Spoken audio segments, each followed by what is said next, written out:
عزاداران امام مظلوم السلام علیکم۔ عزاداری ہماری حفاظت ذریعہ ہے۔ عزاداری نے صدیوں میں دین کو بچایا بھی ہے اور دین ہم تک پہنچایا بھی ہے۔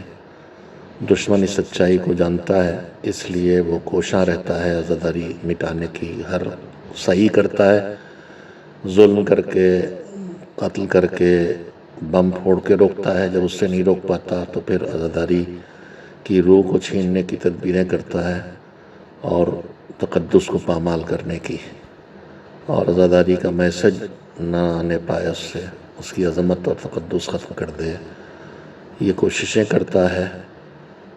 اللہ کرے کہ میں جو بات عرض کرنا چاہتا ہوں تمام حضرات توجہ سے سنیں، اگر میری گزارش سے متفق ہوں تو اس بات کو آگے پھیلائیں، اور اگر متفق نہ ہوں تو مجھ سے گفتگو کر کے مجھے بتا دیں کہ میں غلط روش پر ہوں۔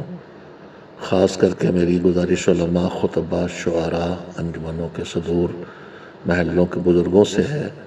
ہر سال دشمن اعضاء کوئی ایسا کام کرتا ہے جو اس سے پہلے نہ دکھائی دیا ہو بنام اعضاء۔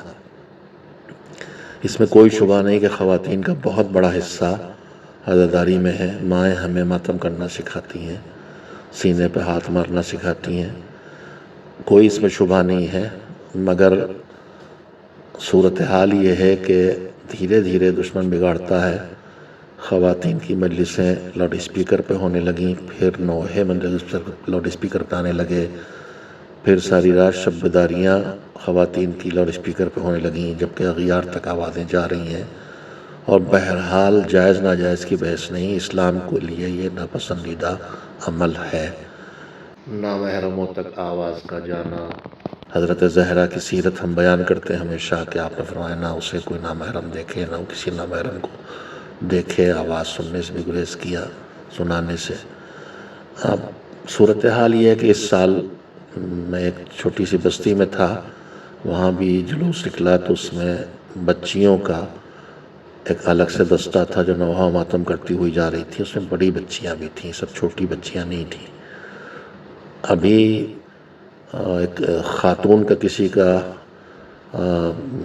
آڈیو نشر ہوا ہے کہ بمبئی سے عزاداری کے لیے لکھنؤ آئی تھیں، اور یہاں انہوں نے باقاعدہ دستے دیکھے ہیں بچیوں کے جو نوحہ ماتم کرتی ہوئی جا رہی تھیں۔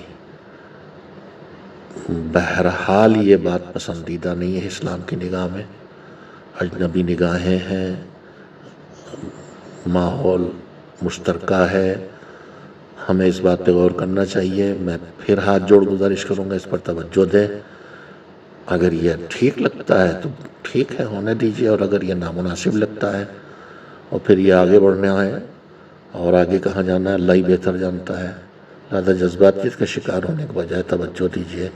میں پھر ہاتھ جوڑ کے خطبہ، ذاکرین، شعراء، علماء کرام، ائمہ مساجد، بزرگان خانوادہ سب سے گزارش کروں گا اس معاملے پر توجہ فرمائیں، اور اگر ان کو یہ بات نامناسب لگ رہی ہے تو اس کو یہیں روکا جانا چاہیے۔ اللہ ہمارے دلوں کو دوسرے سے صاف کرے، ہم سب مل کے عزاداری کا حق ادا کریں، عزاداری کی حفاظت کریں جیسے عزاداری ہماری حفاظت کر رہی ہے۔ والسلام علیکم ورحمۃ اللہ وبرکاتہ۔ صفی حیدر۔